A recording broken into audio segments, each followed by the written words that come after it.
machine boards. This is the sensor. That mark and that dot are very important. They have to be that way. These are the tips that come with our set. That's the tip I like to use the best. It works great for me.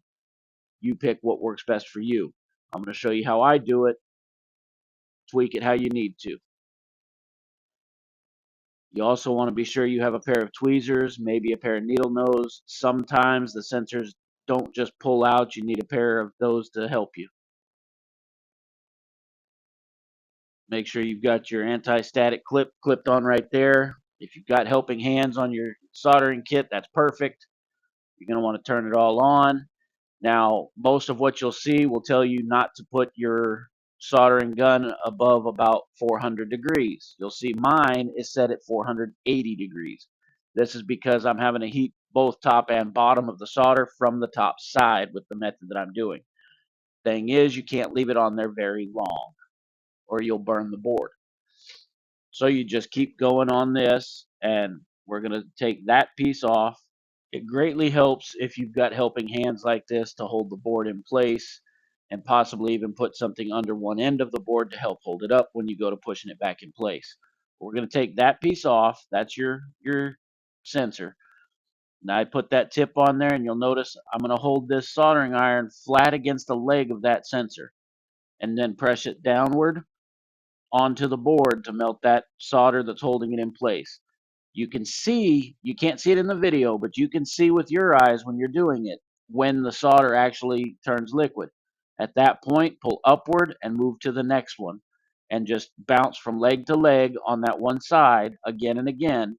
And as you do it, it'll work and get it done. As you can see, I'm just going from leg to leg to leg.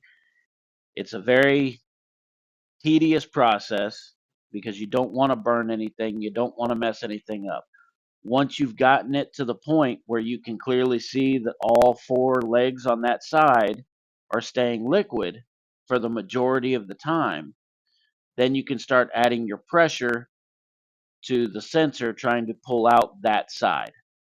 Once we get the one side out, we'll swap over and we'll do the other side the same way, pull the whole thing off, then we'll be ready to put on the new sensor.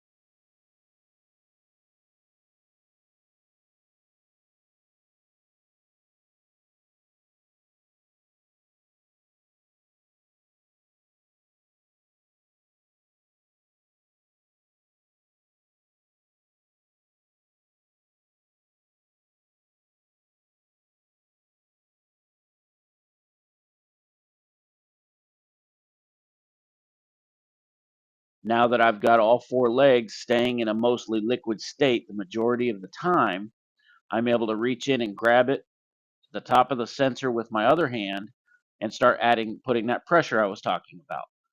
So now I'm going to sit here and I'm going to have the pressure pulling upward, trying to pull it off, while at the same time putting that downward pressure on the soldering gun on each leg just long enough to keep all four sections liquefied.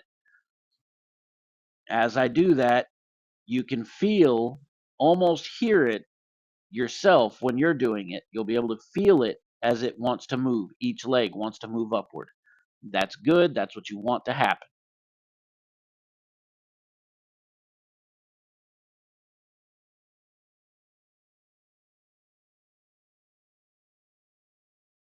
So you just have to keep working it back and forth one at a time until you're able to get it all the way loose.